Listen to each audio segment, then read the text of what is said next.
Bonjour à tous et bienvenue dans cette vidéo où nous allons aborder les grandes prévisions pour l'année 2026. Et pour ce faire, eh bien, j'ai avec moi, dans une perspective de partage de pratiques, Jana Bojilova. Bonjour Jana. Bonjour Marie, bonjour à tous. Et Jordan Matelin. Bonjour Jordan. Bonjour Marie, bonjour Jana, bonjour à tous.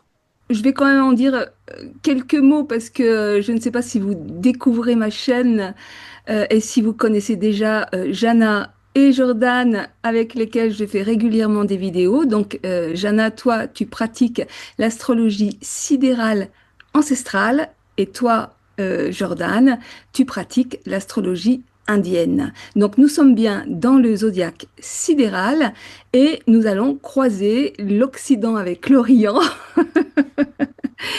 voir ce que ça donne. Ce qui est intéressant, c'est que dans l'astrologie sidérale ancestrale, on va travailler avec 12 maisons, les maisons classiques que l'on connaît, et avec l'astrologie indienne, on va venir rajouter les maisons lunaires, qui sont au nombre de 27. Ça va donc nous permettre d'affiner les interprétations. Voilà, donc, eh bien, nous allons démarrer et alors, je vais donner la main à qui je vais donner la main? À Jana. Qu'est-ce que tu nous prévois pour cette année 2026? Oui, merci Marie. Alors, l'année 2026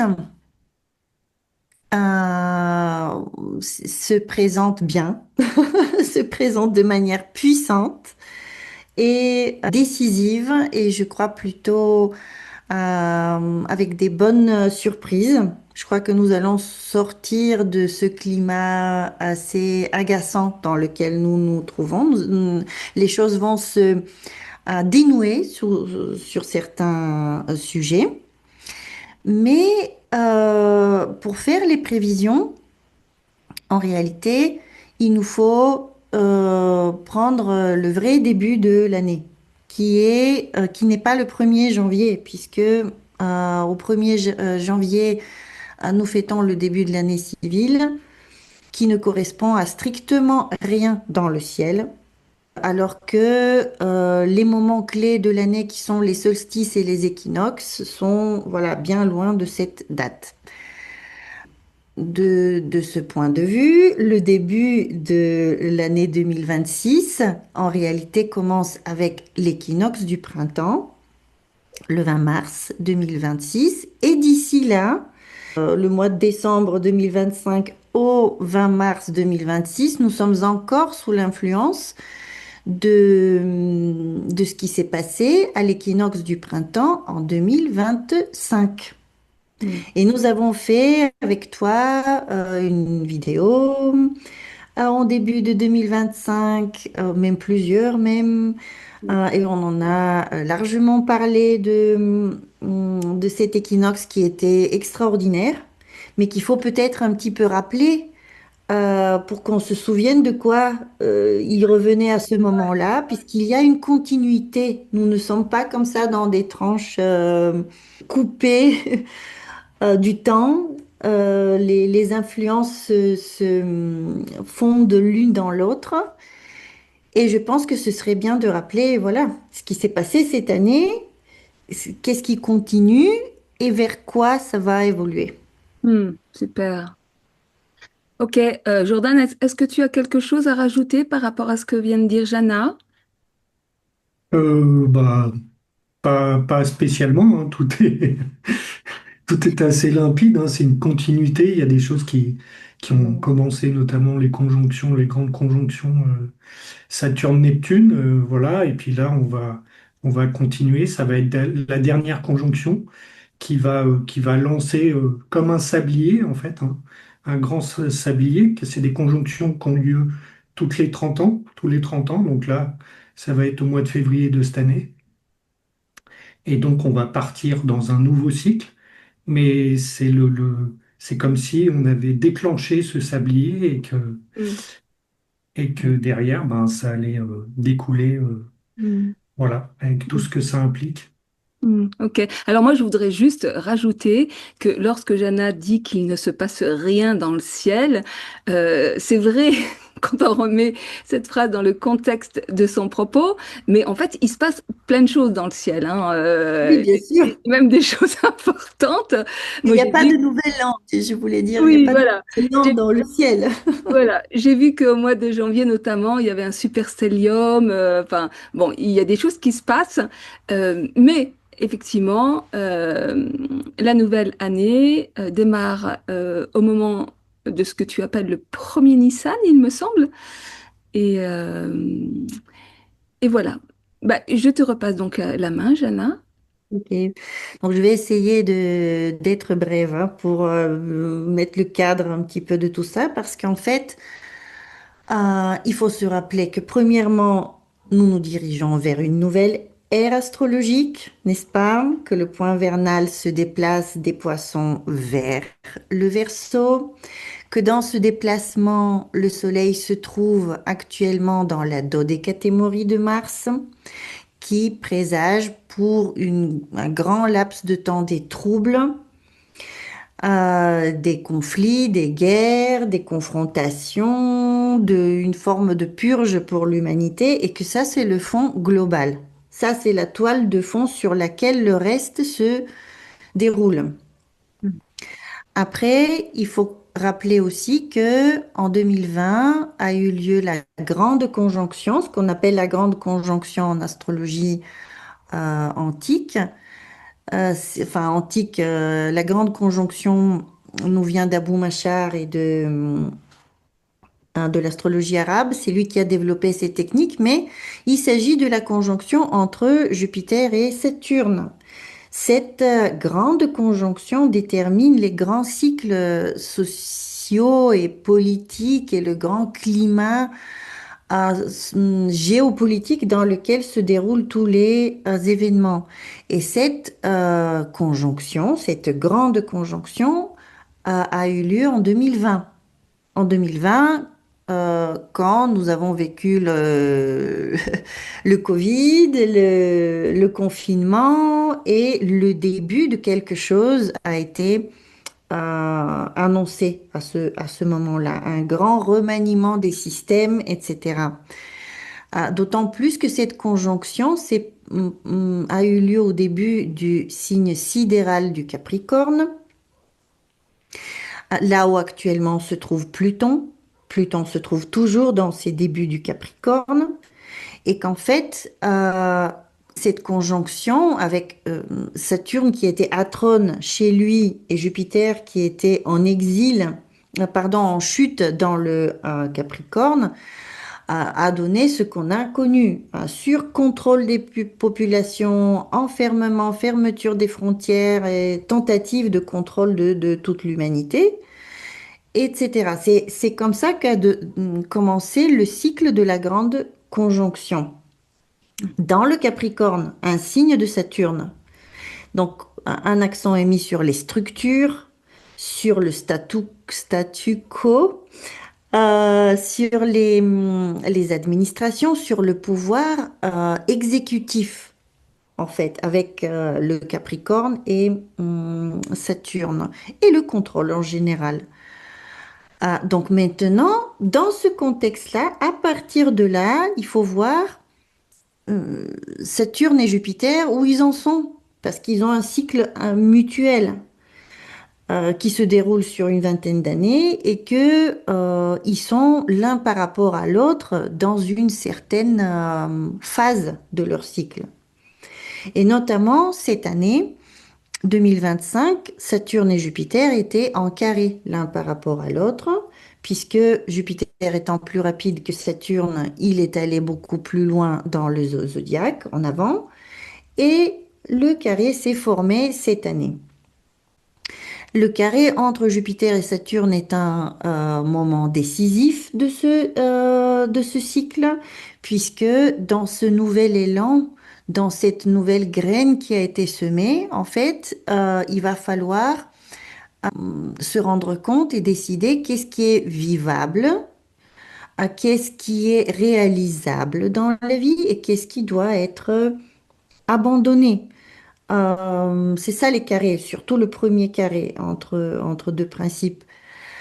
Et donc nous avons vécu pendant cette année 2025 cette espèce d'essai de croissance, d'essai de développement, essai d'évolution, mais qui a été contrecarré par Saturne qui demandait à rectifier nos attentes, à rectifier nos projets à dans la limite de ce qui est réel, de ce qui est possible, de ce qui nous est demandé éventuellement de confronter en tant que karma personnel aussi, puisque Saturne n'est pas que une force extérieure, ces forces jaillissent de la profondeur de notre esprit aussi.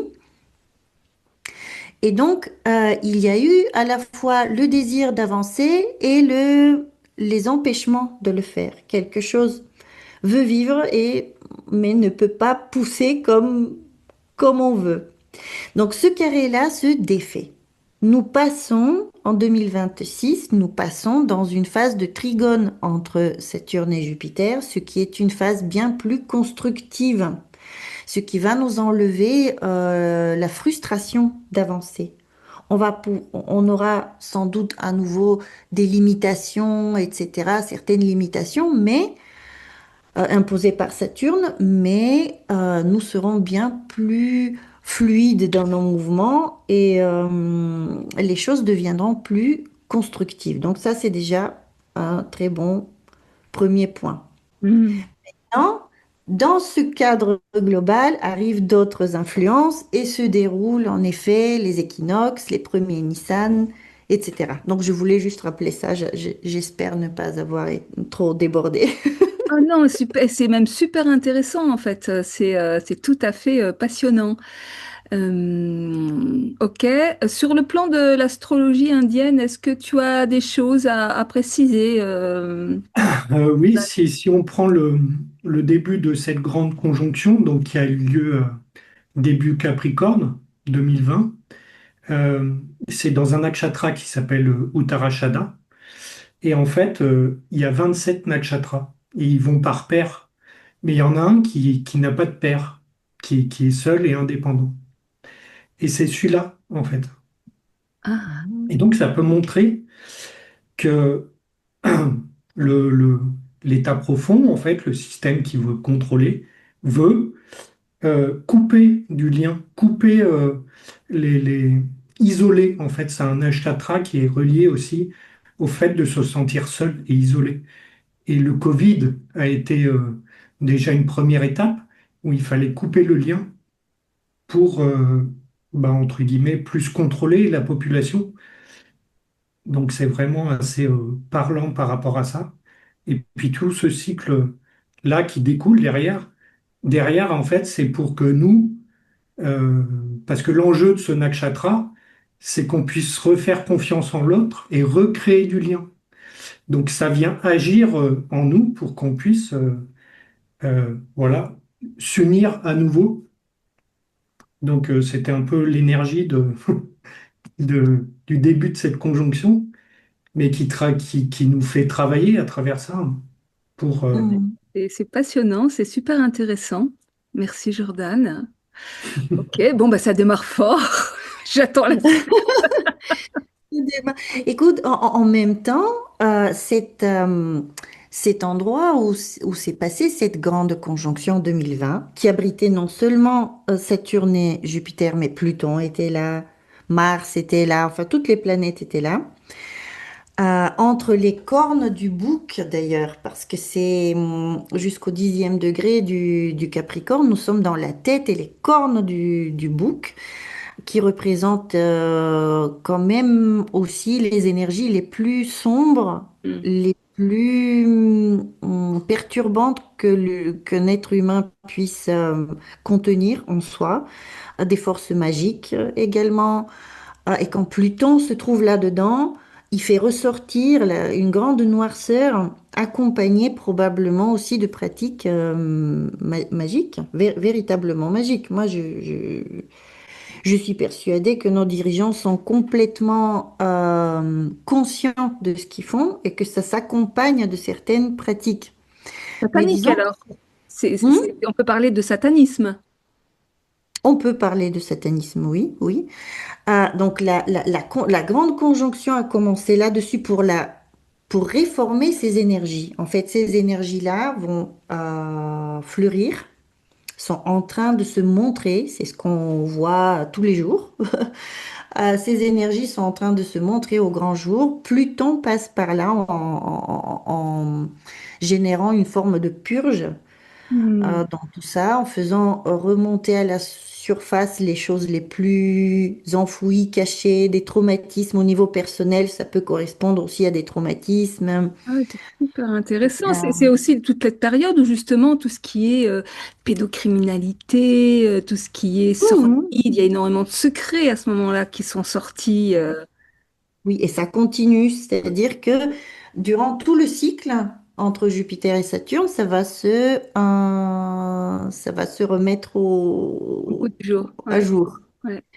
Ah, et surtout, quand nous allons avoir dans l'année des nouvelles lunes ou des pleines lunes ou certains transits importants sur ce point-là, c'est de point de vue collectif et de point de vue du temps et du déroulement de la petite histoire dans le temps, ce sont toutes ces questions de 2020 qui, quelque part, reviennent. Hmm. Super Et intéressant. En tous les cas, moi, tout de suite, là, connaissant les degrés desquels tu parles, je fais des liens avec ma propre histoire, ce que j'ai vécu, parce que j'ai vécu des choses extrêmement puissantes pendant toute cette période-là, 5 dernières années. Et oui, oui, c'est très, très intéressant. donc c'est vrai au niveau personnel, c'est vrai aussi au niveau collectif. Et nous avons toujours et encore Pluton là-dedans. Et sur Pluton vont s'accrocher les autres planètes à un moment donné, notamment au début de 2026, au mois de janvier. Alors, Et si vous voulez, je peux partager la carte oui, avec dans Placidus, comme ça on peut les visualiser, oui, ces stélites. super. Ouais, très, très. Oui, Ouais. alors je vais juste le faire. Alors, ça c'est maintenant. J'ai mis maintenant et je vais avancer un petit peu. Je veux juste préciser pour les gens qui découvriraient ma chaîne que tu travailles avec un logiciel 3D qui s'appelle Placidus. Et ce qui fait que le dessin qu'on voit apparaître, il est un peu particulier parce que dessus, on voit aussi bien les constellations, on voit le trajet du soleil et on voit aussi la ligne d'horizon. Ce qui permet de voir des perspectives qu'on ne peut absolument pas voir avec un logiciel classique. Oui, c'est Placidus C de Roumen-Kolev qui nous permet de voir en effet une ébauche de l'astrologie en 3D qui utilise toutes les constellations de la sphère céleste, mais aussi c'est un logiciel qui est spécialisé dans les phases iliaques, c'est-à-dire la visibilité et l'invisibilité des planètes, et c'est très pratique. Alors, j'ai mis ici la carte pour le jour de l'an, avec toutes les planètes en Sagittaire. Et puis, on va peut-être pas s'arrêter à chaque instant de l'année, de chaque moment, mais plutôt je vais avancer vers la fin du mois de janvier où a lieu ce stellium dans le Capricorne, justement, dans les mêmes zones que les planètes se trouvaient en 2020. Et en fait, fin janvier, ça sera justement au moment de la nouvelle lune. C'est ça qui est intéressant aussi. Oui, voilà. Donc voilà, nous sommes à la nouvelle lune du 20 janvier 2026, qui sera la première lunaison qui va véritablement commencer en 2026. Et vous voyez le nombre de planètes qui s'accumulent dans ces premiers degrés du Capricorne. Euh, la Lune est avec le Soleil, Mercure est là, Mars est là, et Vénus est là, et Pluton, bien sûr, est là. Ça nous fait une, deux, trois, quatre, cinq, six planètes qui sont ensemble. Et ces six planètes sont gouvernées par Saturne. C'est-à-dire que toutes ces planètes dépendent de l'énergie de Saturne et de ce que Saturne fait. Et si en 2020, Saturne faisait partie de cet amas planétaire et se trouvait dedans et dominait tout le monde puisqu'il était à trône chez lui, aujourd'hui, les choses ne sont pas du tout pareilles, puisque même s'il y a un grand amas planétaire en Capricorne et que toutes ces planètes dépendent de Saturne, Saturne, lui, est dans une position très affaiblie. Puisqu'il est dans les poissons, et puisque dans les poissons, c'est pas son meilleur endroit, disons. Peut-être que, peut-être que Jordan peut nous dire au niveau des nakshatras ce que représente ce nakshatra où se trouve Saturne. Oui. Alors, ben, du coup, ce nakshatra, c'est le nakshatra du point vernal, hein. C'est là où en fait, dans l'ère des poissons, nous sommes là dans ce nakshatra À qui 4 s'appelle, degrés, hein? À 4 oui, degrés des 4 poissons. degrés, 4 degrés des Dans poissons. le cinquième, oui. Oui, dans 4,58. Donc, on est vraiment de ce quasi dessus, quoi. Et, enfin, non, il y a 3 degrés le Saturne. Mais du coup, il est en Uttara Bhadra Pada, et très dur à dire, hein. Mais du coup, et en fait, ça correspond au serpent des profondeurs. Euh, c'est d'ailleurs un nakshatra géré par Saturne. Donc ici, il y a des notions de cet état profond, hein, de contrôle de l'état profond en correspondance. Donc c'est assez noir.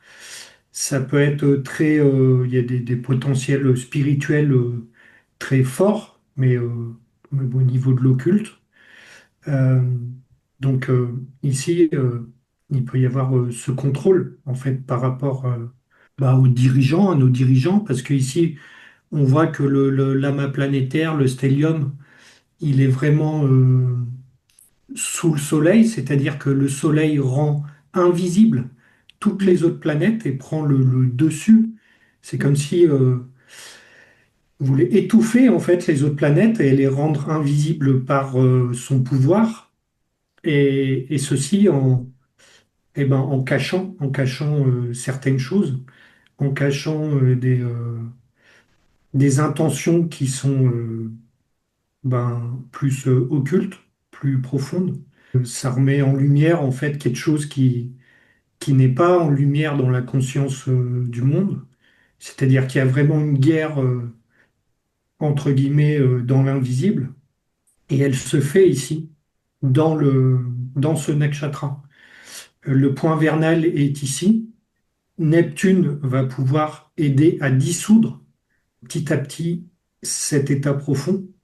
On sent qu'on a un peu de conscience que le système est en train de se déliter et de s'effriter, que des choses sont en train de ressortir petit à petit.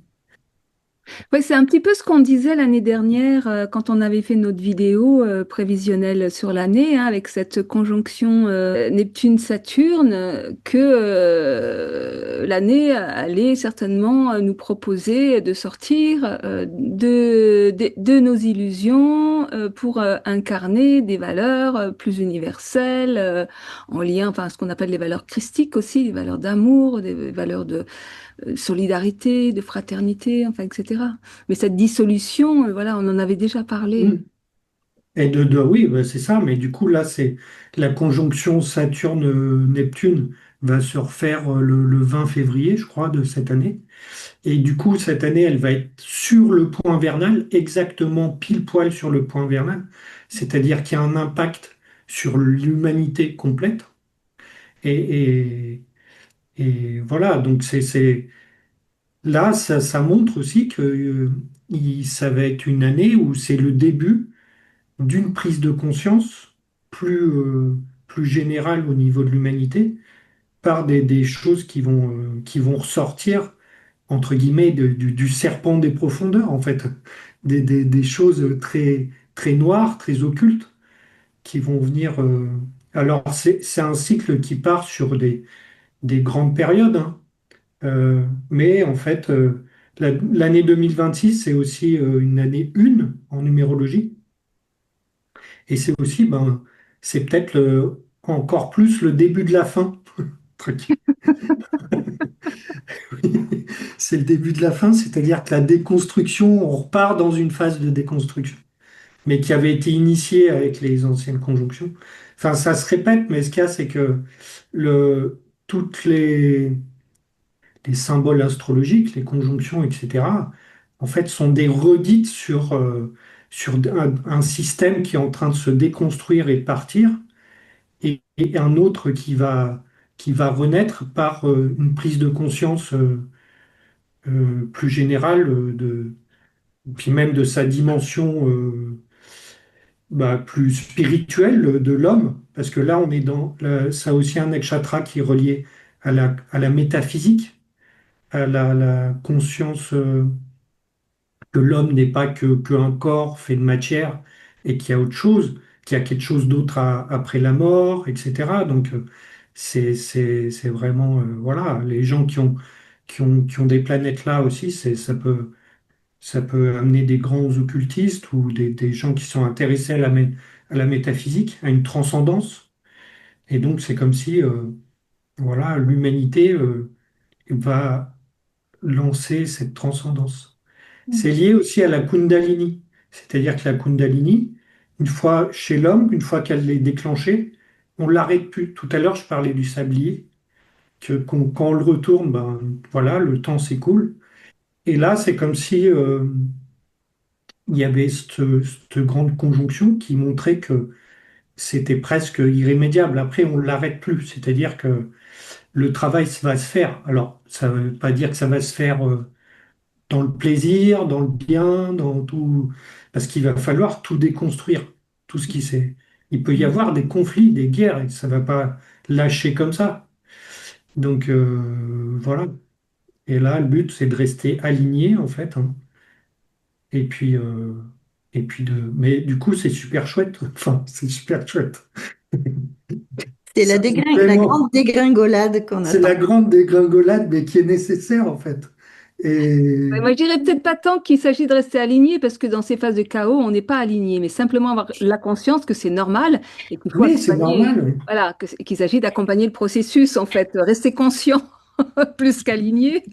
Parce Oui, mais que, on oui, peut bien le vivre, on peut Ouais, essayer de bien le vivre. ouais, Si on est conscient que c'est un processus qui est obligatoire et que ça doit se faire comme ça, on le vit mieux que si on le subit. bien Et sûr. donc, et là, notre regard sur ce qui se passe, c'est vraiment le changement de regard sur ce qui se passe au niveau collectif, etc. Et se dire que bon ben voilà, ils vont faire des pieds et des mains pour garder leur système et essayer d'être fourbe, cacher des choses pour maintenir leur système, mais petit à petit, ça va partir en fait. Donc, Ok, super.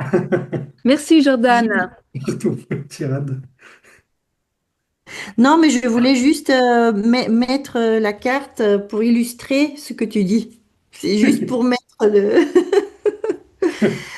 puisque ce que tu dis concerne en effet le point vernal, Oui, l'endroit où se lève le soleil le jour de l'équinoxe, l'endroit où se trouvent maintenant Saturne et Neptune. Et voilà, c'était juste pour ça. J'ai changé la carte. Mais c'est juste pour renforcer ton idée que ça concerne l'humanité entière et que c'est super important puisque ça se passe dans le point vernal. Cette conjonction entre Saturne et Neptune se passe pile dans un point vernal ou à côté, quelques degrés seulement. Juste parce que là, je vois sur la carte, au moment de cette conjonction exacte, ça sera aussi en lien avec le Soleil et avec Vénus, c'est ça? Et Mars? En fait, oui, là-dedans, non, on voit pas très bien les planètes ici. Ah oui, oui, oui, ça y est, je vois. Non, il n'y aura pas le Soleil. Si, le soleil est là. Le point vernal indique là où se trouve le soleil, en fait. Tu vois, c'est le soleil justement qui est dedans. Ah oui, oui, d'accord, oui, on voit mal. Mais Mars, lui, il faut Oui, suivre les petits oui. pointillés. Donc, Mars, il est dans le Verseau, dans les eaux sacrées du Verseau. Ça, c'est pas chouette du tout. Mercure aussi, il est dans le Verseau. Vénus est dans les Poissons en exaltation. Heureusement, parce qu'elle radoucit les choses. L'année dernière, j'avais parlé d'un adoucissant, qu'on mettait de l'adoucissant à notre linge. C'est un petit peu pareil cette année. Voilà, Vénus est dans le signe de son exaltation. Donc voilà, il y a Vénus, Saturne, Neptune, le Soleil et la Lune lors de l'équinoxe du printemps, qui, en plus d'être un équinoxe du printemps, est une nouvelle lune, Hmm. pile le même jour. C'est-à-dire que ça arrive pas à chaque fois à l'équinoxe du printemps. L'équinoxe du printemps, vous pouvez y avoir une lune, une pleine lune, une lune décroissante, vous pouvez Ouais. tout avoir.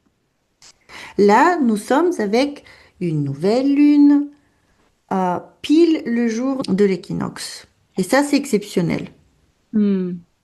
Ça, c'est exceptionnel. Et voilà, la conjonction entre Neptune et Saturne, en effet, est effective cette fois-ci. Parce que l'année dernière, si je remonte à l'année dernière, pour faire le lien, le 20 mars 2025, c'était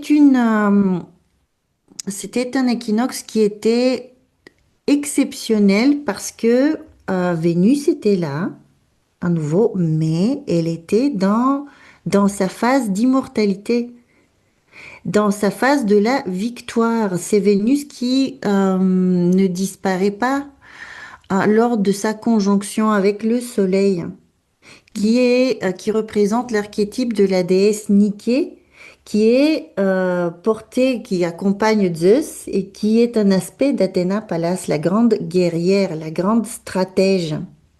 Donc on avait en fait à ce moment, on avait l'archétype d'Athéna Pallas, la grande guerrière et stratège de la guerre de défense, si vous voulez, de la défense et de la guerre juste qui est menée.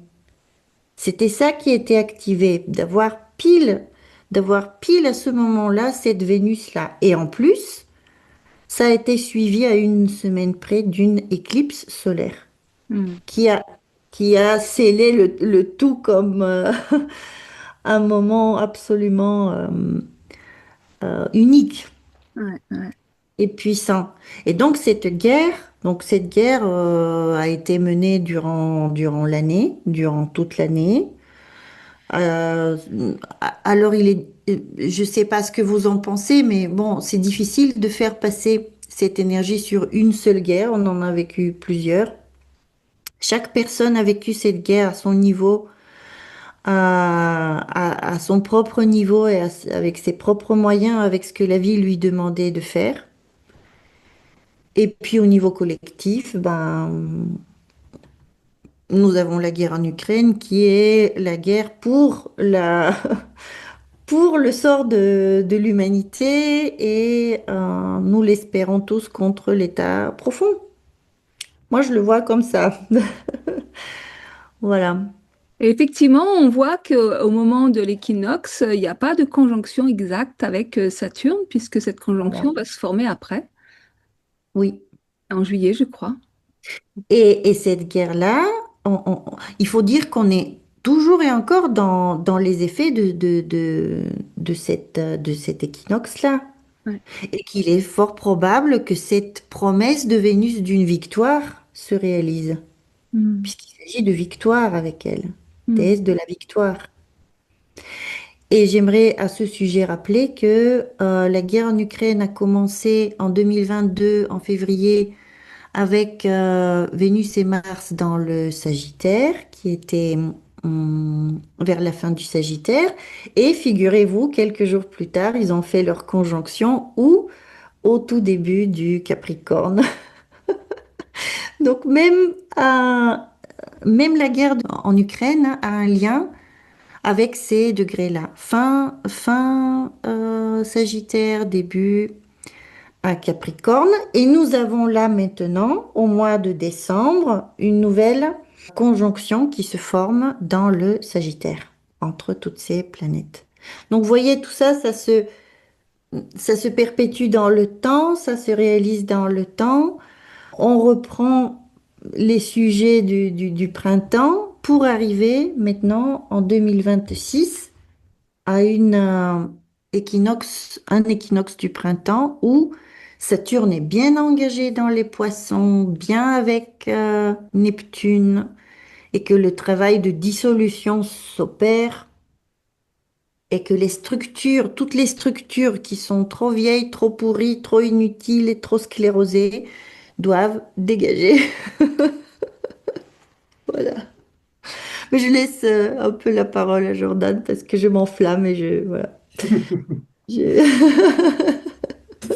Non, après, ce qui est intéressant aussi à voir, c'est à noter la position de Jupiter, qui est maître de ce point vernal, maître des poissons, et puis de regarder sa position en Gémeaux, que cette guerre, elle peut se faire aussi à travers la communication, et qu'il va y avoir une guerre à travers ça. On voit qu'en ce moment, il y a énormément d'atteintes à la liberté d'expression. Ici, chez nous, ils veulent labelliser certains médias, c'est-à-dire que c'est comme s'il allait avoir un ministère de la vérité. Et donc, Mhm. et ils veulent lutter contre les réseaux sociaux qui font de la contre-communication pour eux. Mais ici, Jupiter, il est dans un nakshatra qui s'appelle Punarvasu, qui est lié au mythe de Ram. C'est le retour de la lumière, c'est-à-dire que il part de son royaume pour aller faire la guerre, et puis pendant qu'il est loin de son royaume, et ben, il y a des ennemis qui reprennent son royaume, sa femme, etc. Et donc après son combat, il doit revenir et recombattre chez lui pour reconquérir son territoire et puis son épouse. Et puis il y arrive. Donc c'est le retour de la lumière et du coup ça présage entre guillemets d'un aspect ici. Jupiter, il est dans son propre nakshatra. En plus, c'est dans un Mais nakshatra de Jupiter. c'est super intéressant ce que tu dis parce qu'en plus, Jupiter, au moment de l'équinoxe du printemps de 2026, tout juste, il est redevenu direct. Mhm. Oui, oui, oui. C'est-à-dire qu'il était rétrograde pendant plusieurs mois et pile, quelques jours, 5 jours avant l'équinoxe, il redevient direct. Donc c'est le Voilà, retour de Rama. voilà, c'est ça, exactement. Et du coup, ça donne énormément d'espoir par rapport à ça. C'est-à-dire que Jupiter, c'est cette planète d'élévation et puis de ce lien. Et il maîtrise les poissons, il maîtrise tout cet âme planétaire dans les poissons. Donc, ça va se faire par la communication et par la transmission entre nous, par ceux qui arrivent entre guillemets, à voir la lumière, et ben, essayer de la partager et de la répandre à un maximum de gens. Donc déjà, voilà, vous pouvez partager cette vidéo un max. Oui, Vous oui, pouvez la partage. liker, la partager, parce qu'on fait partie tous de cette communication et de cette conscience qui doit se répandre. Ouais. En fait, oui, pardon. Non, non, vas-y. En fait, ici, dans la constellation des Gémeaux, le premier Gémeaux représente Apollon, qui tient la lyre.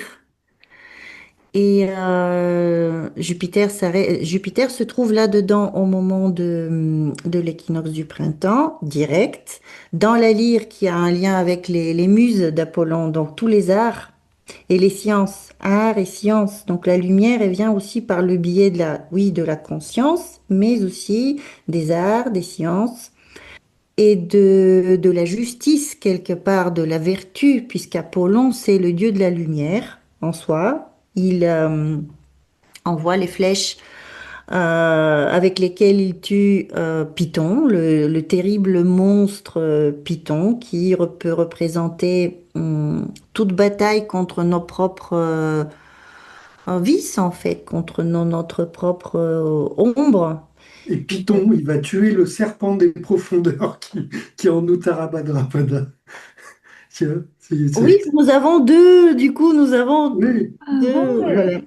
Mais ce qui est chouette ici, c'est qu'en plus d'Apollon, qui est véritablement une image un archétype de lumière, nous avons aussi, dans le 20e degré des Gémeaux, une étoile fixe, qui est la plus brillante du ciel, qui est Sirius. Elle se projette dans le 20e degré des Gémeaux. Gémeaux. Et Sirius est une étoile absolument magnifique, merveilleuse. Elle nous donne des renseignements sur le fait qu'il y aura un fort leadership. C'est l'étoile des leaders, en fait. Et ces leaders qui peuvent être assez positifs. Les leaders qui apparaissent à ce moment-là seront puissants et vertueux quelque part, puisque Jupiter a un lien avec la grandeur, avec la politique, avec les ministres, avec voilà, tous ceux qui gouvernent la société. Là, il est direct, il est redevenu direct, il est dans ces magnifiques degrés d'Apollon, il est en conjonction avec Sirius qui représente un leader qui est fort. Et en plus, il faut encore une fois dire en sidéral, il se trouve que le signe des Gémeaux, pour notre époque, est également un lieu propice pour Jupiter, parce que Jupiter, normalement, devrait être ici en exil. Et il est toujours en exil puisqu'il est à trône en face, dans le Sagittaire. Mais pour notre époque, les choses sont un petit peu différentes puisque le signe des Gémeaux abrite le point du solstice d'été. Et c'est dans le point de solstice d'été qu'est exalté Jupiter en général. Donc pour notre époque, c'est un bon placement au final. Et toutes les personnes qui ont Jupiter en Gémeaux peuvent un tout petit peu revoir au positif leur carte parce que en fait, il y a comme une dignité cachée là-dedans. Donc ce Jupiter est excellent. Et ce qui est encore plus excellent, c'est que Jupiter gouverne les poissons, où se trouve l'équinoxe du printemps et où se trouve le fameux Saturne en décomposition, en pleine décomposition. Là, il est en fin de vie totale. Là, il est cramé par le soleil, il est invisible, il est... Voilà. Ah, il est dissous par Neptune. Et en plus, il est gouverné par un Jupiter qui est excellent. Et ce Jupiter-là s'en va du carré avec Saturne, va se diriger vers le Cancer durant l'année, où il est exalté, mais selon le système classique. Et il sera en trigone, voilà, avec Saturne. Les choses deviennent plus constructives et c'est vraiment pour moi, il y aura une destruction, peut-être l'Europe, je le souhaite de tout cœur, mais enfin l'Europe telle qu'on la connaît, pas l'idée de l'Europe, pas l'idée de l'unité, pas l'idée de libre-échange, ni de la libre circulation, mais tout simplement cette incroyable corruption et impunité totale qui s'est installée dans la gouvernance. Moi, c'est mon opinion personnelle, après j'engage personne avec ça. Mais Saturne, quand il est invisible et qu'il est aussi assujetti à d'autres facteurs, il il indique une décomposition des structures qui sont des structures d'État et de ce qui est ancien, vieux, périmé. Donc voilà. Ouais, moi je pense aussi que ça va être le début de la déconstruction européenne. C'est pas impossible qu'il y ait des pays qui sortent de la Hongrie ou voilà les premiers, mais ça va être un début. Il y aura une déconstruction. Il y a quelque chose de très intéressant le mois d'avant aussi. Est-ce que, est-ce que ça vous dirait qu'on revienne un petit peu en arrière du coup? Ouais, ouais.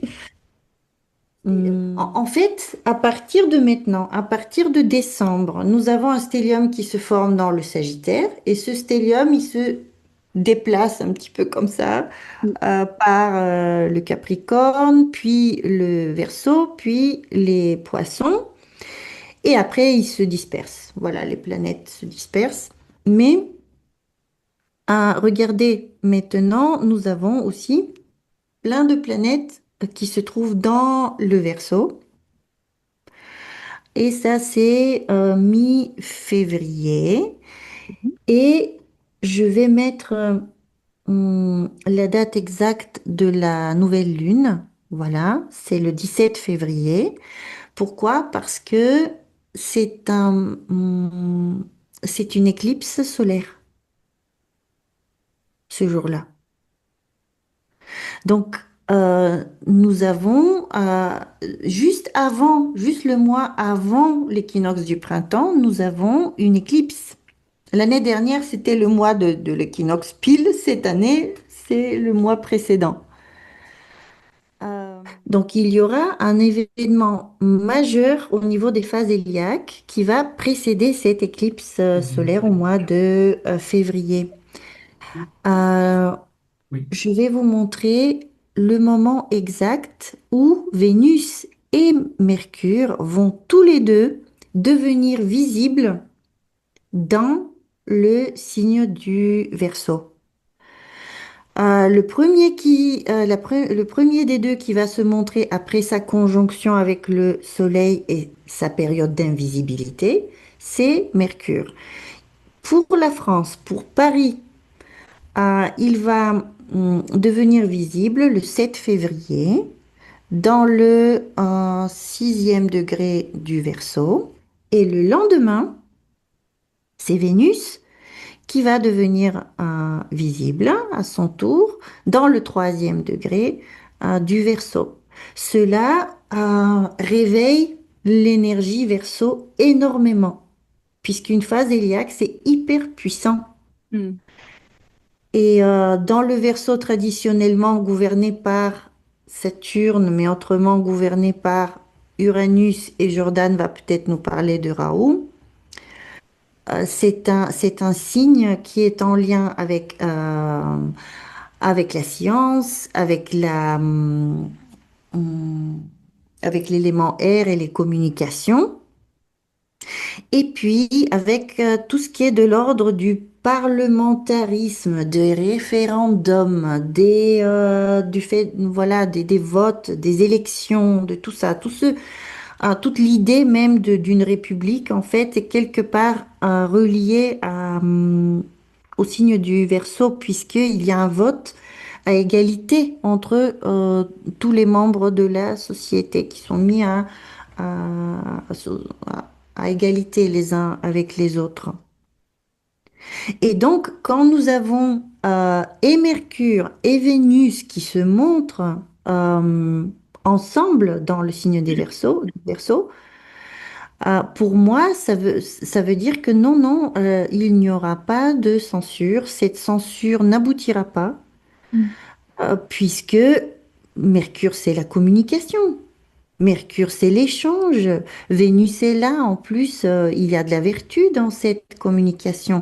Et les deux, en plus, sont en trigone avec ce fameux Jupiter qui est sur le point de devenir excellent, etc., etc.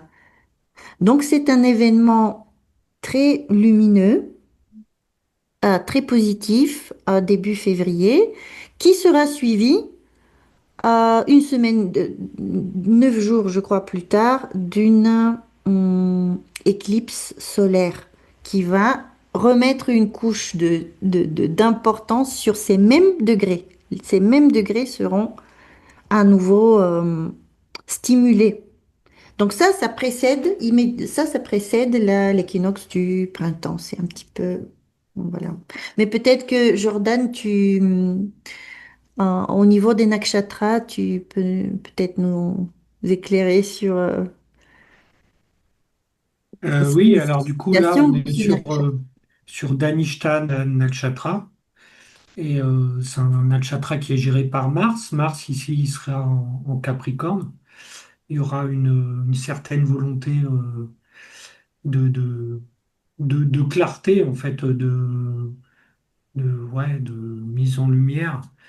Euh, c'est un nakshatra qui peut être beaucoup relié au fait de l'ascension du pouvoir, etc., de cette renommée. Puis du coup, ici, ça peut être remis en cause, c'est-à-dire on peut remettre vraiment en cause, euh, et ben ça, le- entre guillemets, la légitimité des gens qui ont le pouvoir. Et, et Mars, ici, il aura cette capacité peut-être à... Donc ce qu'il y a, c'est qu'il est invisible. J'allais dire Mhm. sa capacité à couper des têtes. Est-ce qu'il y a des têtes qui vont tomber? Le truc, c'est qu'il est invisible, alors il est exalté en Capricorne. Mais Mais moins puissants, ouais. Il y ouais, a des têtes qui vont tomber, je vais te dire quand. Ouais, d'accord. c'est comme si, en fait, il y a des actions qui sont peut-être sous-jacentes, qui naissent ici, mais qui ne seront pas encore mis en lumière, en fait, comme si il y avait des recherches de choses cachées qui vont ressurgir. Mais ici, voilà, il y a vraiment euh, Oui, en ce- fait, un Mars là. invisible, il est moins puissant ou alors il agit dans l'invisible. Oui, c'est ça. Donc, tu vois, est-ce que C'est-à-dire ça que se du voit coup, pas? Et c'est comme à chaque fois, hein, c'est pas parce qu'il y a rien qui se passe qu'il y a rien qui se passe. Voilà. oui, oui. Mais du coup, Du coup, oui, pour pardon. moi, c'est une préparation de choses qui vont sortir derrière, comme s'il y avait énormément de gens qui travaillaient en fait dans l'ombre enfin dans l'ombre, du côté lumineux, mais pas à la lumière de tout le monde, pour, euh, pour venir, entre guillemets, porter l'estocade au moment opportun et, ben, comme tu disais, venir couper les têtes. Et d'ailleurs, un peu plus tard, ça me fait penser à quand Mars redevient visible, il, Exactement. il va être conjoint à Algol Voilà, et Oh il là! va venir couper les têtes. voilà. Donc Exactement. C'est tout le long de ce truc, ce nakshatra, il est géré par Mars. Et quand il va sortir au début du taureau, à 2 degrés du taureau, quand il va sortir lumineux, laisse-moi oui, le vas-y, décaler. C'est vas-y. le 22 juin. C'est le 22 juin parce que en fait, là, on va passer sur le solstice d'été en plus. Donc une fois que cette éclipse solaire a eu lieu, le mois d'après, nous avons l'équinoxe du printemps. Après, nous avons premier Nissan. Premier Nissan, le même jour que le même jour que l'équinoxe, le même jour que enfin, tout à la fois. Et puis, quelques temps plus tard, au moment du solstice d'été, cette fois-ci, deuxième moment très fort de l'année, regardez bien Mars, il est ici invisible, donc il voyage pendant ces quelques mois jusqu'au solstice, il se déplace comme ça, comme ça, comme ça, comme ça, et il devient visible le 22 juin. Le 22 juin, il est là. MF0, ça veut dire Morning First, Hmm. premier- première apparition. Donc, pour la France, ça c'est pour la France spécifiquement, Mars devient visible ici, à l'entrée pile du taureau, où nous avons au-dessus, juste au-dessus, l'étoile Algol qui représente la tête de la gorgone méduse coupée, tenue par Persée. Oh là là là là là là. Ouais. Et Magnifique, c'est le jour, c'est le lendemain du solstice d'été. en En plus. plus, là, Mars se rapproche d'Uranus. C'est quelque chose là. Ouais. C'est quelque chose. Donc, aux alentours du solstice d'été également, il y a beaucoup de changements dans les phases héliaques, dans les rétrogradations, Saturne est devenu visible aussi Mais quelque en fait, temps c'est avant. vachement intéressant tout ce que vous dites parce que dans l'action de Mars, quand il est invisible, c'est-à-dire que il agit en arrière-plan. En fait, quand on connaît la mythologie, on sait que la Gorgone, elle a pu être décapitée parce que, à un moment donné, il ne faut pas la regarder droit dans les yeux. C'est-à-dire, c'est pas en confrontant un monstre, un ennemi droit en face, en fait, dans une action frontale qu'on va pouvoir le détruire finalement, hein, parce que cette méduse, elle se fait couper la tête grâce justement à un miroir qui va lui refléter son... et donc ça vient bien parler de ce Mars qui agit en arrière-fond et d'un seul coup, quand il devient visible, schlac! Hum, je viens de penser à quelque chose à ce propos parce que oui, c'est pas regarder en face, mais euh, en même temps, en regardant ça sous un point de vue psychologique, moi, ça me parle du fait qu'on doit regarder notre propre monstruosité. Il y a des moments où si nous voyons notre propre monstruosité, en fait, ça peut carrément nous pétrifier. Tous ceux qui regardent, qui peuvent regarder son monstre intérieur, mais sans reconnaître qu'il est à l'intérieur de nous, Mais sont susceptibles c'est de justement, succomber, en fait. ouais, Comment? c'est justement l'effet du miroir.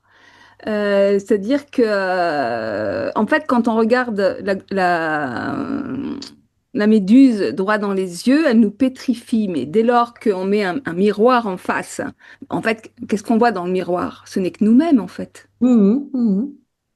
Et en fait, on voit que, quand prend conscience que le monstre qu'on voyait à l'extérieur, en fait, est à l'intérieur, bah, qu'est-ce qui se passe? Ça se dissout, en fait. Oui, Il y voilà. a Je quelque chose pense qui... que, en fait, la tête de la gorgone méduse a le pouvoir de pétrifier tous ceux qui n'ont pas cette conscience. Ouais. Quand on n'a pas conscience de ces monstres intérieurs, en effet, ça pourrait ne pas arriver. Mais ce Mars-là, il me fait penser à quelque chose de fort curieux. C'est que, en fait, c'est pile le degré où passe le milieu du ciel dans la carte de Donald Trump. Oula! Et, C'est pile. Et que la fois où il a failli être tué, quand la cartouche a frôlé sa tête, a juste frôlé l'oreille, c'était pile lors du passage d'une planète sur son milieu du ciel. C'était pile là-dessus. Est-ce que Uranus, quoi. c'était Uranus? Oui. Est-ce que c'était Uranus en même temps que la Lune ou en même... Il y avait aussi une planète rapide qui activait. Mm, mm. Vous voyez à quel point l'image s'est incarnée ce jour-là, parce qu'il a failli être tué. C'était sa tête qui était visée. Oui, Mais il oui, a parce été qu'en sauvé, il y plus, a eu un Jupiter qui était ouais. favorable et sauvé. Voilà. Parce que je Pardon. crois qu'il a son soleil là, pile là, et vu qu'il est ascendant Lion, c'est son maître d'ascendant, donc ça représente. Non, non, le soleil est pas là. Il n'est pas en début de. Non, c'est le milieu du ciel qui est là. Ah, c'est son milieu du ciel, ok. Mhm, mhm. Et là, Mars devient visible dessus. Mais bon, ça concerne la France. Les phases héliaques, elles sont vraiment locales. Oui. Voilà, parce qu'aux États-Unis, peut-être que ce lever héliaque aura lieu un autre jour et par conséquent dans d'autres degrés. Et par conséquent, peut-être pas sur le milieu du ciel de Trump, mais voilà. Je, je voulais juste illustrer l'image de Mm. couper, des têtes coupées. Ok, alors en tant que gardien du temps, voilà, je précise que peut-être faut-il avancer sur ce que vous avez aussi repéré par la suite. Jordan ou... Non, bah vas-y, tu peux y aller après. Alors après, l'autre événement majeur de l'année sera la nouvelle phase, le nouveau cycle héliaque de Jupiter, parce que Jupiter, cette année, 2026, il change de signe, il rentre dans le Cancer où il est exalté, dans le système classique, donc extrêmement puissant, extrêmement fructueux, etc. Mais le maximum des bénéfices qu'on peut attendre de lui ne sera pas là, en début de passage dans le Cancer. Il va falloir attendre qu'il effectue sa conjonction avec le Soleil et qu'il se montre de l'autre côté du Soleil en tant qu'étoile du matin. Parce que là, il est à la fin de son cycle héliaque, il est fatigué et il va pas pouvoir donner le maximum. Donc, ce moment d'apparition, c'est le 17 août. Je vais mettre le 17 août. Voilà. Donc, le 17 août, à nouveau, c'est valable pour la France et particulièrement pour le nord de la France. Pour le sud, il peut y avoir genre une journée de décalage. Nous avons Jupiter qui apparaît dans le 16e degré du Cancer en même temps que Mercure l'accompagne. Et Mercure, lui, par contre, il disparaît. Donc Mercure, il a été visible jusque-là et il va disparaître. L'un s'allume, l'autre s'éteint. Ça fait un peu ça, voilà. Mais ça le fait très souvent avec Jupiter et Mercure. Et ça, c'est le véritable début du cycle héliaque de Jupiter. Donc, notez bien cette date, puisque vers la fin août, c'est quand même un moment super important, aussi très assez bénéfique. Par contre, en même temps que ces événements-là, ou pas loin, nous avons également une éclipse solaire qui se passe dans la fin du signe du Cancer. Je peux reculer de quelques jours pour vous la montrer. Donc voilà, le 12 août, il y a une éclipse solaire à la fin du Cancer. C'est dans le 28e degré, je crois. Si je ne me 25. trompe pas. 25? Ouais. Oui, c'est au 25e degré. Donc vous voyez, nous avons à la fois une éclipse solaire où la Lune est dans son signe, donc elle est dans son propre signe, et où Jupiter est présent, et qu'il est aussi dans son signe d'exaltation, et qui en plus, quelques jours après, va devenir visible. Donc ça nous met un fort accent dans ces énergies-là du Cancer, qui sont, en général, ce sont les énergies nourricières.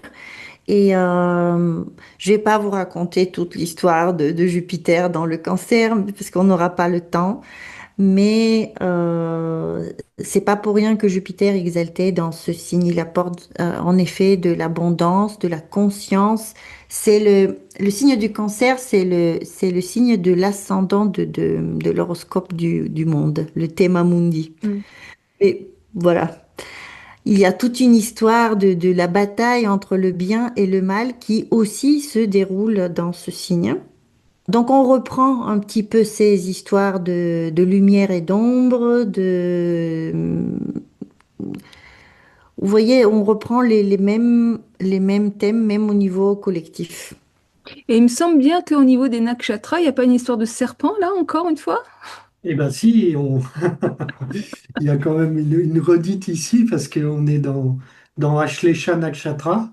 Ouais. Et puis du coup, on est sur la fin du cancer qui est Hmm. géré par les Nagas, les serpents. Et donc, oui, et puis au niveau du zodiaque, tout en bas, il y a l'hydre qui fait référence aussi à ça. Voilà, c'est la constellation de l'Hydre qui est faite de Oui. là jusque-là. Et du coup, il y a cette dualité. Ça peut être un nakshatra très profond, très sensible, avec des capacités aussi dans l'occultisme, etc. Mais ça peut être aussi très noir et très... c'est duel, hein. On peut vivre ce nakshatra avec des événements de vie qui peuvent aller vraiment chercher des côtés sombres. Et il y a toujours cette notion encore de serpent, là. Et sachant que Jupiter est là, donc Jupiter exalté, il est là pour nous aider d'aller plutôt du côté de ce côté de la lumière. Et puis l'énergie qui a été initiée au départ dans le premier Nissan et qui était où ce Jupiter était super bien placé, eh bien, il vient nous aider, nous, à venir transcender aussi ces côtés d'Ashlesha Nakshatra et d'aller Mhm. chercher ce côté lumineux, voilà, relié au cancer, hein. On peut venir chercher des choses peut-être au niveau familial, au niveau de Mhm. lien avec l'ancien, avec l'histoire, peut-être un retour en arrière sur certaines choses qui sont passées et qu'on va remettre en lumière pour Oui, éclaircir. Sachant que Mercure, si je le vois bien, il donne son aide ici aussi parce il est, il est aussi pas très loin de Jupiter. Donc, Mhm. enfin, au moins dans le cancer. Oui, et il est visible. Il est visible en plus, donc il peut Mhm. aider à avoir ce discernement et de voir des choses, voilà, qui ont. Oui, c'est Donc, c'est assez assez positif. bénéfique. Après, bon, il va s'éteindre, Mercure, sur ces degrés-là, mais en même temps, de cette façon, il va donner le fruit de son discernement, de sa sagesse, etc. Il traverse, juste avant ça, il traverse ici la nébuleuse du crabe, qui est, euh, qui est un peu un endroit difficile pour le discernement, puisque c'est une nébuleuse, ça embrouille la vue. Mm. Donc peut-être que certaines choses en lien avec à nouveau choses cachées, manipulation, peuvent être éclairées, peuvent être éclairées. Parce que Mercure, en étant visible, traverse cette nébuleuse. Mm. Ah, et puis, je voulais juste dire que quand on parlait des serpents, il y a la constellation de l'Hydre qui est juste en dessous, sa tête se trouve juste en dessous ici, dans le Cancer. Donc, nous avons un monstre comme ça, souterrain, aquatique un petit peu. L'Hydre de l'air, mais elle va dans les marécages, dans les grottes, dans des choses comme ça. Et dans les poissons, nous avons le monstre marin qui se trouve en dessous, qui est la grande baleine, et qui est à nouveau une espèce de serpent. Il rejoint ces créatures-là qui sont Mm, plutôt d'eau cette fois-ci. Mm. mm, mm. Mhm. Donc, en effet, ici, il y a et Saturne est dans un signe qui est aquatique, et ici, Jupiter Euh, l'éclipse solaire aussi va se produire dans cet endroit-là. D'ailleurs, tout le long de cette année, au point de vue mondial, il peut y avoir hein, des choses en lien avec des inondations ou des pluies Mhm. abondantes ou Mhm. des tsunamis, Oui, etc. absolument. Tout à l'heure, quand on a vu l'amas planétaire par rapport à Danishta au début de Capricorne, où il était invisible, hein. Ah oui, c'est lié aussi ça à une rivière. D'ailleurs, il y a la rivière qui passe en dessous, etc. Euh, Mhm. et du coup, c'est lié à ce côté-là. Donc, il peut y avoir, en effet, c'est possible. Il y a, oui, ici, il y a le dauphin aussi. Le dauphin qui est Oui, entre la constellation du dauphin qui se trouve vers la fin du Capricorne et qui est un symbole d'Apollon aussi. oui. Ça, c'est lumineux aussi. Enfin, voilà, ça, c'est pour le mois d'août.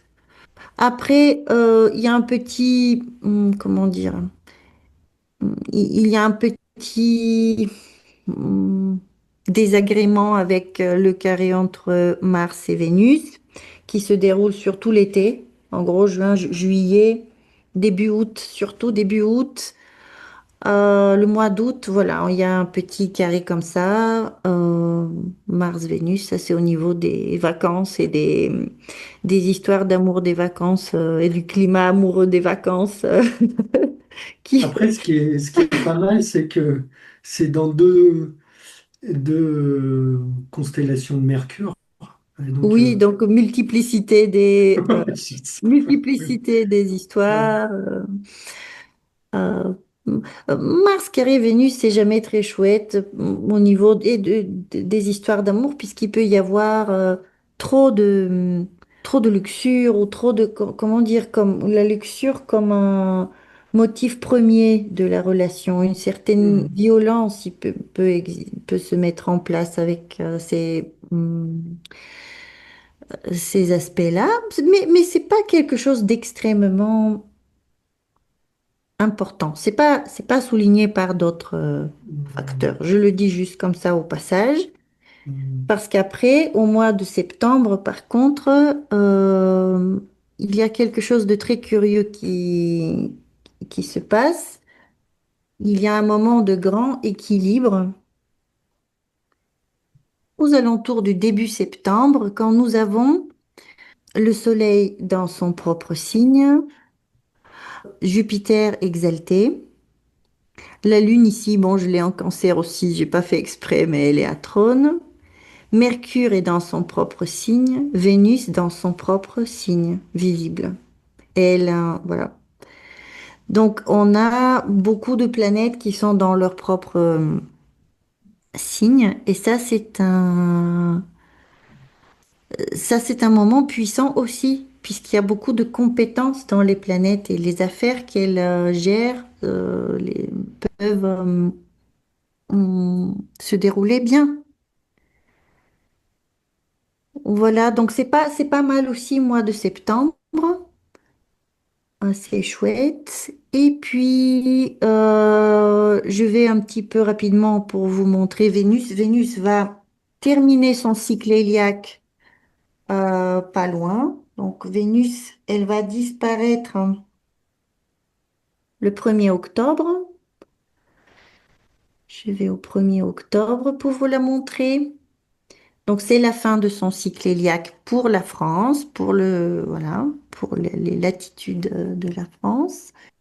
Elle aura eu une vie de Vénus entre la fin février où elle était dans le Verseau, où elle s'est montrée ici avec Mercure, et maintenant elle va disparaître à nouveau dans un signe d'air, dans la Balance, dans son propre signe. Et toute cette phase en fait de sa visibilité est sous le signe et des plaisirs et de la douceur de vivre, puisqu'elle est étoile du soir pendant toute cette période. Mm. Donc, le fait d'avoir une Vénus du soir également rajoute de l'adoucissant. dans la- C'est, c'est, je pense que c'est une année qui s'annonce Mm. positive en fait, assez positive sur plein de plans. J'avais envie de poser une question à Jordan parce que finalement, tu as parlé du nakshatra, de la conjonction Saturne-Neptune tout à l'heure. Est-ce que tu nous as parlé de la période planétaire? Peut-être qu'il y a des choses à dire qui pourraient être intéressantes, qui pourraient venir apporter des éléments. Si on prend vraiment le thème de l'équinoxe de printemps au niveau de Paris, on arrive à un ascendant qui est au tout début du Lion à 0 degré 20 Maga, en fait, hein. Euh, donc qui est relié un peu à la souveraineté, au chef, au pouvoir, etc. Et puis c'est à Régulus, hein. Et ce qu'il y a, c'est qu'à ce moment-là de ce point vernal, le Soleil se retrouve du coup en maison 8 par rapport à, à cette maison qui devient la maison 1, le Lion. Donc le Soleil se retrouve en maison 8 qui montre une transformation, une mutation, un changement au niveau du pouvoir. Euh, voilà, qui va se faire. Ça nous remet encore sur cette conjonction Saturne-Neptune, parce qu'à ce moment-là, il y a quasiment les trois planètes qui sont au même endroit en Uttara Bhadrapada. Et donc, voilà, ça rappuie sur ça, quoi, en fait, un maga. C'est comme si le pouvoir vient se transformer. Hmm. Après, il y a un autre truc qui appuie ça tout le long de cette année, c'est que Ketu est en Lion toute l'année. Ketu, il va Hmm. venir transformer en fait le côté du pouvoir. Donc Ketu est très mauvais entre guillemets pour la matière, hein. Il aide à transcender le côté spirituel, mais il va venir ici traverser le Lion et aider. À venir déconstruire en fait même la notion aux gens qui nous dirigent. Aujourd'hui, la plupart des gens ont toujours cru que les politiciens, les gens qui avaient le pouvoir, avaient été là pour notre bien, et en fait pour aider le peuple. Et Kétou, ici, il vient mettre la lumière sur le fait que eh ben, pas du tout. Ces gens-là, ils sont là pour rendre le peuple en tant qu'esclave, les dominer, et ça met en lumière l'état profond, et qui est tout, amène ça, en fait, amène du discernement sur ce qui n'est pas vu à travers la matière, à travers la conscience. Oui. Après, c'est vrai que ça, c'est particulièrement vrai pour la France, puisque c'est l'ascendant de la France, c'est l'ascendant de l'équinoxe du printemps pour la France Oui, ça, c'est pour la qui France, est oui. Lion. Parce que c'est pas, voilà, tous les peuples ne sont peut-être pas face à la même compréhension du pouvoir. Oui, Il y alors a, après, voilà, c'est valable pour les uns, peut-être pas pour tous. Hmm. oui. Après, le soleil, au moment du point vernal, il renvoie quand même à ce lion. Et à voir si Kétou est dans le lion pour, d'un point de vue plus large géographiquement. On va regarder ça. Mais C'est d'ailleurs l'ascendant de Trump, encore une fois, là, dans les premiers oui, bien sûr. Ah éléments. bah, en fait, il y a Mais bon. énormément de gens qui ont des ascendants, enfin de personnes qui ont le pouvoir dans ces Mhm. degrés-là, parce que c'est des degrés de Mhm. pouvoir. Régulus va donner des chefs. Ici, ça vient bousculer Régulus. Et donc Emmanuel Macron a son maître d'ascendant Saturne sur Régulus. Trump a son ascendant et Mars sur Régulus. Mhm. Netanyahou en Israël a son Mars maître d'ascendant sur Régulus. Mhm. Du coup, Et, tout cela, ils vont, ça va et- être. et juste là, il y a une éclipse, hein, n'oublions pas qu'il y a une éclipse qui se passe pas loin aussi. Bah Bah, oui, oui. justement, j'allais rebondir sur justement ce 25e degré du cancer dont tu parlais tout à l'heure en disant qu'il était relié avec, je sais plus comment tu l'as appelé là, les serpents, enfin c'est Ashlesha, hein, le Oui, nakshatra. les Nagas, oui. Voilà, les Nagas, et où dans le signe du cancer, vous disiez que ça peut faire comme des résurgences du passé, d'histoires anciennes, enfin, etc. Mais le cancer, c'est pas que la famille, papa-maman, c'est aussi la communauté, c'est le clan d'appartenance, c'est tout ça.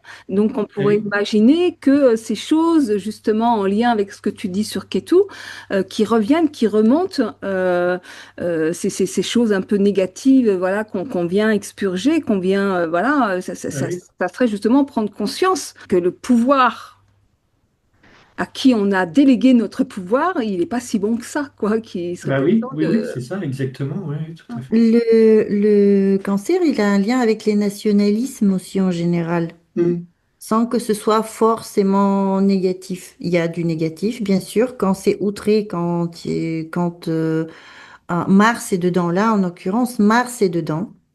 Et quand Mars va se rapprocher de Jupiter, peut-être que les différents nationalismes, séparatismes, etc., vont aussi s'exacerber.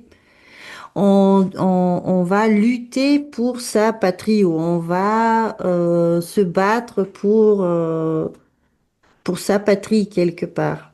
Donc, si jamais il y a une déconstruction de l'Europe, peut-être cela peut marquer le moment où les différents pays récupèrent de leur souverain national, mais que du coup, le sentiment national aussi évolue et il peut y avoir aussi quelques excès en lien avec ça, puisque Mars est dedans.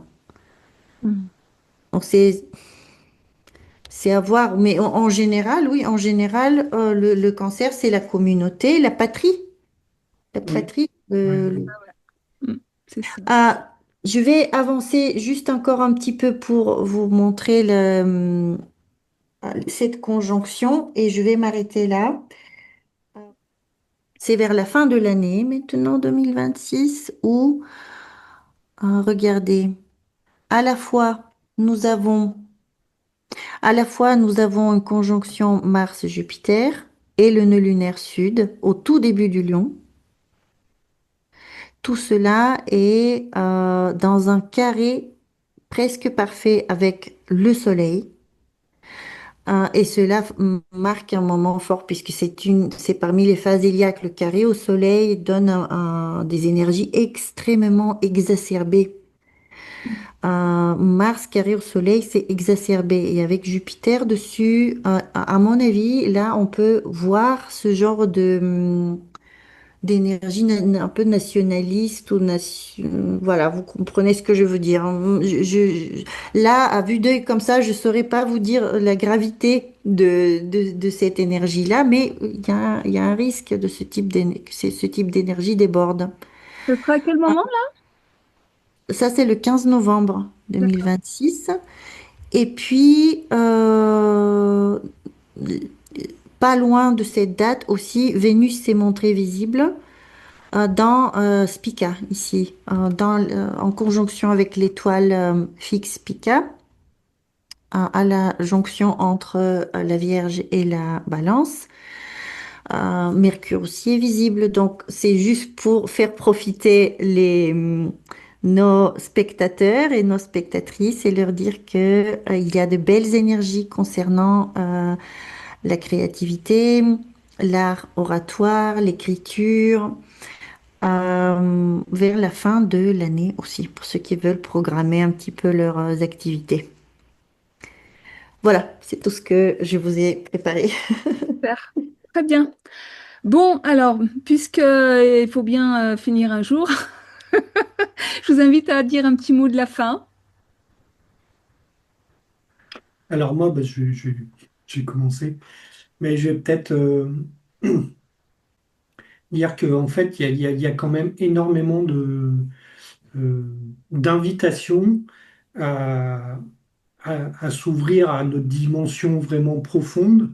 Euh, voilà, par des pratiques spirituelles ou d'aller essayer de s'éveiller à autre chose pour venir transcender un peu tout ça, hein, parce qu'on a ce point vernal en Uttara Bhadra Pada, hein, qui invite à ça, et on a toutes les énergies avec ce Jupiter qui est bien placé et tout pour nous aider en fait à cette élévation, à cet éveil de conscience, et puis à partager par la suite cette lumière. Voilà, plus on rayonne nous-mêmes, plus on va faire rayonner cette lumière, et puis, euh, et puis la dissiper aussi. Donc c'est vraiment de se rattacher à travers ça, et puis observer ce qui se passe d'une échelle un peu plus collective, avec plus de conscience et plus de, de critique, et d'aller chercher vraiment ce qui est derrière des fois les discours qu'on nous assène, et d'avoir un jugement par rapport à ça, et de trouver sa souveraineté par rapport à ça. Donc, Jana, ton petit mot? Moi, je pense que tout est dit. Je vais en rester là. Portez-vous bien, profitez bien. Je pense que ce sera une année chouette. Et voilà, je vous souhaite le meilleur. Ok, bah merci à tous les deux, c'était vraiment passionnant. Je pétille d'impatience à l'idée de traverser cette nouvelle année bientôt. Et bah merci pour votre écoute. Et puis je vous dis à très bientôt pour de prochaines aventures. Au Merci. revoir à tous. À Merci. bientôt. Ciao, ciao.